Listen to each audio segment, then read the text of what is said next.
Hi hello ನಮಸ್ತೆ welcome back to Sandesh standup comedy program. ಯಾರೆಲ್ಲ ಇನ್ನೂ ಕೂಡ ನಮ್ಮ ಚಾನಲನ್ನು ಸಬ್ಸ್ಕ್ರೈಬ್ ಮಾಡಿಲ್ಲ ದಯವಿಟ್ಟು ಸಬ್ಸ್ಕ್ರೈಬ್ ಮಾಡಿ. ಅದೇ ರೀತಿ ಮುಂದಿನ ಅಪ್ಡೇಟ್ಗೆ ಬೇಕಾಗಿ ಬೆಲ್ ಬಟನ್ ಒತ್ತುವುದನ್ನು ಮರೆಯಬೇಡಿ.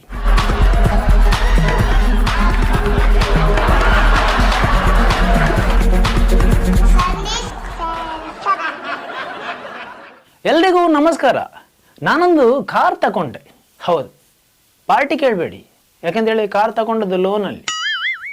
ಆಮೇಲೆ ಒಂದು ಮದುವೆ ಕೂಡ ಅದೇ, ಅದು ಕೂಡ ಸೇಮ್ ಲೋನಲ್ಲಿ.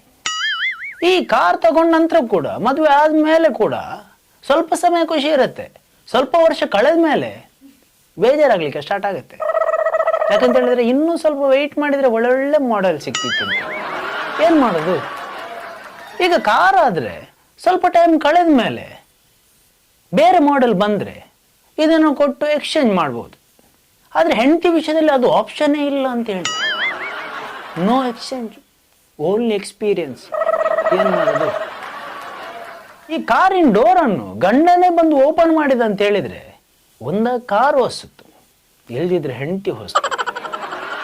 ಹೊಸ ಕಾರಿಗೂ ಹೊಸ ಹೆಂಡತಿಗೂ ಹೆಚ್ಚು ವ್ಯತ್ಯಾಸ ಇಲ್ಲ ಅಂತೇಳಿ ಹೊಸ ಕಾರು ತಗೊಂಡ ಶುರುವಿಗೆ ತುಂಬ ಜಾಗ್ರತೆ, ತುಂಬ ಕೇರ್ ಮಾಡ್ತೇವೆ. ಒಂದು ಸಣ್ಣ ಸ್ಕ್ರಾಚ್ ಆದರೂ ಕೂಡ ತುಂಬ ಬೇಜಾರಾಗುತ್ತೆ, ಅಷ್ಟು ಕೇರ್ ಮಾಡ್ತೇವೆ. ಮದುವೆದ ಶುರುವಿಗೂ ಅಷ್ಟೇ ತುಂಬ ಕೇರ್ ಮಾಡ್ತೇವೆ, ಕೈ ಇಟ್ಕೊಂಡು ಚಂದದಲ್ಲಿ ಆಚೆ ಈಚೆ ಹೋಗ್ತಾ ಇರ್ತಾರೆ. ಒಂದು 2 ವರ್ಷ ಕಳೆದ ಮೇಲೆ ಮತ್ತೆ ಬರ್ತಾ ಇದ್ರೆ ಬಾ, ಇಲ್ಲದಿದ್ರೆ ಅಲ್ಲೇ ಬಿದ್ಕೋ ಅಂತ ಹೇಳ್ತಾರೆ. 2 ಸಿಮಿಲರ್ ಕೇಸಸ್.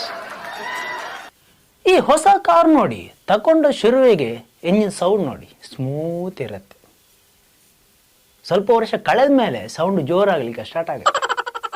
ಹೆಂಡತಿ ಕೂಡ ಹಾಗೆ, ಮದುವೆ ಆದ ಹೊಸದರಲ್ಲಿ ಸೌಂಡ್ ಸ್ಮೂತ್ ಇರುತ್ತೆ, ಅಪ್ಪು ಚಿನ್ನು ಬಂಗಾರ ಅಂತೇಳಿ.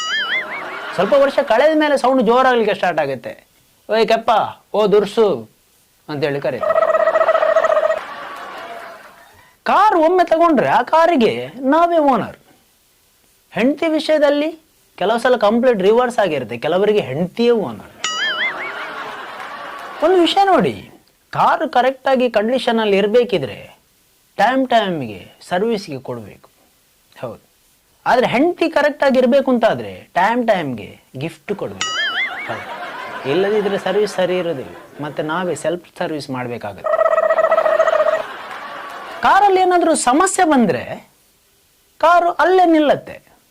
ಇನ್ ಕೇಸ್ ಹೆಂಡತಿಯಲ್ಲಿ ಏನಾದರೂ ಸಮಸ್ಯೆ ಬಂದರೆ ಅಲ್ಲೇ ನಿಲ್ಲಲ್ಲ, ನೇರ ಓಡುತ್ತೆ ಅಮ್ಮನ ಮನೆ. ಅದು ನಿಲ್ಲುತ್ತೆ, ಇದು ಓಡುತ್ತೆ. ಇನ್ನೊಂದು ವಿಷಯ ನೋಡಿ, ಕಾರಲ್ಲಿ ಏನಾದರೂ ಪದೇ ಪದೇ ಸಮಸ್ಯೆ ಬಂದರೆ ನಾವು ಗ್ಯಾರೇಜ್ನವನಿಗೆ ಬೈತೇವೆ, ಅವ ಸರಿ ರಿಪೇರಿ ಮಾಡಿಲ್ಲ ಅಂತೇಳಿ. ಅದೇ ಹೆಂಡತಿಯಲ್ಲಿ ಏನಾದರೂ ಸಮಸ್ಯೆ ಬಂದರೆ ನಾವು ಮ್ಯಾರೇಜ್ ಮಾಡಿದವನಿಗೆ ಬೈತೇವೆ, ಅವ ಸರಿಯಾದ ಹುಡುಗಿನ ಮದುವೆ ಮಾಡಿಸ್ಲಿಲ್ಲ ಅಂತೇಳಿ. ಕಾರ್ ಇನ್ ಕೇಸ್ ಏನಾದರೂ ಪ್ರಾಬ್ಲಮ್ ಆಗಿ ಮುಂದೆ ಹೋಗದೆ ಅಲ್ಲೇ ನಿಂತರೆ ಅದಕ್ಕೆ ಎಣ್ಣೆ ಹಾಕ್ತಾರೆ, ಗೊತ್ತಾಯ್ತಲ್ಲ, ಪೆಟ್ರೋಲ್. ಇನ್ ಕೇಸ್ ಹೆಂಡತಿಯಲ್ಲಿ ಏನಾದರೂ ಸಮಸ್ಯೆ ಬಂದು ನಿಂತರೆ ಎಣ್ಣೆ, ಹೌದು ಎಣ್ಣೆ ಹಾಕ್ತಾರೆ, ಅಲ್ಲಿ ಎಣ್ಣೆ ಹಾಕ್ತಾರೆ, ಇಲ್ಲಿ ಕೂಡ ಎಣ್ಣೆ ಹಾಕ್ತಾರೆ. ಸಮಸ್ಯೆ ಜೋರಾದರೆ ಮತ್ತೆ ಎಂಥದ್ದು ಮಾಡೋದು? ಕಾರ್ ನೋಡಿ, ನಾವು ತುಳಿದಷ್ಟು ತುಂಬ ಸ್ಪೀಡಾಗಿ ಮುಂದೆ ಹೋಗ್ತದೆ, ಆಕ್ಸಿಲೇಟರ್. ಹೆಂಡತಿ ವಿಷಯದಲ್ಲಿ ತುಳಿಲಿಕ್ಕೆ ಹೋಗಬೇಡಿ, ಹಿಂದೆ ತುಳಿದ್ರೆ ಕಷ್ಟ. ಕಾರ್ ಚೆನ್ನಾಗಿ ಮುಂದೆ ಹೋಗಬೇಕು ಅಂತಾದರೆ ರೋಡ್ ನೈಸ್ ಬೇಕು. ಸಂಸಾರ ಸರಿಯಾಗಿ ಮುಂದೆ ಹೋಗಬೇಕು ಅಂತಾದರೆ ನಾಲಗೆ ನೈಸ್ ಬೇಕು. ಅಲ್ಲಿ ರೋಡ್ ನೈಸ್ ಬೇಕು, ಇಲ್ಲಿ ನಾಲಗೆ ನೈಸ್ ಬೇಕು. ಇನ್ನೊಂದು ವಿಷಯ ನೋಡಿ, ಕಾರಿನ ವರ್ಕಿಂಗ್ ಕೆಪಾಸಿಟಿ ಡಿಸೈಡ್ ಆಗೋದು ಅದರ ಮೈಲೇಜಿನ ಮೇಲೆ. ಹೆಂಡತಿ ವರ್ಕಿಂಗ್ ಕೆಪಾಸಿಟಿ ಡಿಸೈಡ್ ಆಗೋದು ಏಜಿನ ಮೇಲೆ. ಅಲ್ಲಿ ಮೈಲೇಜ್, ಇಲ್ಲಿ ಏಜ್. ಆದರೆ ಒಂದು ಇಂಟ್ರೆಸ್ಟಿಂಗ್ ಫ್ಯಾಕ್ಟ್ ನೋಡಿ, ಮೈಲೇಜ್ ಜಾಸ್ತಿ ಆದರೆ ಖುಷಿ ಅಂತೆ, ಅದೇ ಏಜ್ ಜಾಸ್ತಿ ಆದರೆ ಬೇಜಾರು. ಕಾರಿದ್ದು ಪ್ಲಸ್ ಏನಂತ ಹೇಳಿದರೆ ಅದು ಮಾತಾಡಲ್ಲ, ಮೈನಸ್ ಏನಂತ ಹೇಳಿದರೆ ಅದಕ್ಕೆ ಹೆರ್ಲಿಕ್ಕಾಗಲ್ಲ. ಹೆಂಡತಿ ವಿಷಯದಲ್ಲಿ ಅದು ಕಂಪ್ಲೀಟ್ ರಿವರ್ಸ್. ಹೆಂಡತಿ ಹೆತ್ತರೂ ಕೂಡ ಅಷ್ಟೇ ಮಾತಾಡಿ ತಲೆ ತಿನ್ನು. ಇನ್ನೊಂದು ತುಂಬ ಮುಖ್ಯವಾದ ವಿಷಯ ನೋಡಿ, ನಮ್ಮನೆ ಕಾರ್ ಎಷ್ಟೇ ಚಂದ ಇರಲಿ, ಎಷ್ಟೇ ಕಾಸ್ಟ್ಲಿ ಆಗಿರಲಿ, ನಮ್ಮ ಹೆಂಡತಿಗೆ ಚಂದ ಕಾಣೋದು ಪಕ್ಕದ ಮನೆಯ ಕಾರೇ. ಗಂಡಸರಿಗೂ ಕೂಡ ಹಾಗೆ, ಪಕ್ಕದ ಮನೆಯವನ ಹೆಂಡತಿಯೇ ಚಂದ ಕಾಣೋದು. ಆದರೆ ಹೆಂಡತಿಯೇ, ಕಾರೇ. ನಾವು ಜೀವ ಇಲ್ಲದನ್ನು ಜೀವ ಇರೋ ಜೊತೆಗೆ ಕಂಪೇರ್ ಮಾಡ್ಲಿಕ್ಕಾಗಲ್ಲ. ಕಾರಿಗೆ ನಮ್ಮನ್ನು ಅರ್ಥ ಮಾಡಿಕೊಳ್ಳುವ ಕೆಪಾಸಿಟಿ ಇಲ್ಲ, ಯಾಕೆಂತ ಹೇಳಿದ್ರೆ ಅದು ವೆಹಿಕಲ್. ಹೆಂಡತಿಗೆ ಆ ಕೆಪಾಸಿಟಿ ಇದೆ, ಅದು ದುರಾದೃಷ್ಟ ಅಂತ ಹೇಳಿದರೆ ಕೆಲವು ಹೆಂಡತಿಯರು ಗಂಡಂದಿರನ್ನು ಅರ್ಥ ಮಾಡಿಕೊಳ್ಳೋದೇ ಇಲ್ಲ. ಗಂಡನ ತಲೆಯಲ್ಲಿ ಊರು ಹೋದಷ್ಟು ದೊಡ್ಡ ಚಿಂತೆ ಇದ್ರೂ ಕೂಡ ಹೆಂಡತಿಗೆ ಅವಳ ಕೈದು ಉಗುರಿನ ಬಗ್ಗೆ ಅವ ಕೇರ್ ಮಾಡಿಲ್ಲ ಅಂತೇಳಿ ಚಿಂತೆ. ಹೌದು, ನಿಮ್ಮ ಪ್ರಾಬ್ಲಮ್ಗೆ ರೆಸ್ಪೆಕ್ಟ್ ಕೊಡಬೇಕು, ಗೌರವ ಕೊಡಬೇಕು. ಆದರೆ ನೀವಾದರೆ ಸಣ್ಣ ಸಮಸ್ಯೆಯನ್ನು ದೊಡ್ಡದು ಮಾಡಿ ನಿಮ್ಮಷ್ಟಕ್ಕೆ ಹತ್ತುಕೊಂಡು ಸೀನ್ ಕ್ರಿಯೇಟ್ ಮಾಡ್ತೀರಿ. ನಮಗೆ ಹಾಗೆ ಮಾಡೋಕ್ಕೆ ಬರಲ್ಲ. ಹಾಗಂತೇಳಿ ಗಂಡಸರಿಗೆ ಅಳ್ಲಿಕ್ಕೆ ಬರೋದಿಲ್ವಾ? ಬರುತ್ತೆ. ನಿಮ್ಮ ಖುಷಿ ಹಾಳಾಗಬಾರ್ದು ಅಂತೇಳಿ ಎಲ್ಲಿಯಾದರೂ ದೂರ ಹೋಗಿ ಕಾರನ್ನು ಎಲ್ಲಿಯಾದರೂ ಸೈಡಿಗೆ ಹಾಕಿ ಅದೇ ಸ್ಟೇರಿಂಗ್ಗೆ ತಲೆ ಕೊಟ್ಟು ಮನಸ್ಸು ಕರಗುವವರೆಗೆ ಅಳ್ತಾರೆ. ಅದು ನಿಮಗೆ ಗೊತ್ತಾಗೋದೇ ಇಲ್ಲ.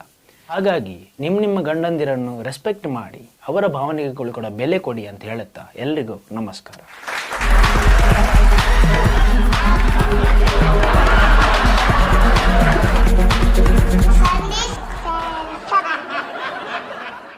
ನಿಮಗೆ ಈ ವಿಡಿಯೋ ಲೈಕ್ ಆಗಿದ್ರೆ ದಯವಿಟ್ಟು ನಮ್ಮ ಚಾನಲನ್ನು ಸಬ್ಸ್ಕ್ರೈಬ್ ಮಾಡಿ. ಈ ವಿಡಿಯೋವನ್ನು ನಿಮ್ಮ ಫ್ರೆಂಡ್ಸ್ಗೆ ಕೂಡ ಶೇರ್ ಮಾಡಿ. ಇನ್ನಷ್ಟು ವಿಡಿಯೋ ಮಾಡ್ತಾ ಇರ್ತೇವೆ. ನಿಮ್ಮ ಸಪೋರ್ಟ್ ನಮ್ಮ ಮೇಲಿರಲಿ ಅಂತ ಹೇಳ್ತಾ ಎಲ್ಲರಿಗೂ ನಮಸ್ತೆ.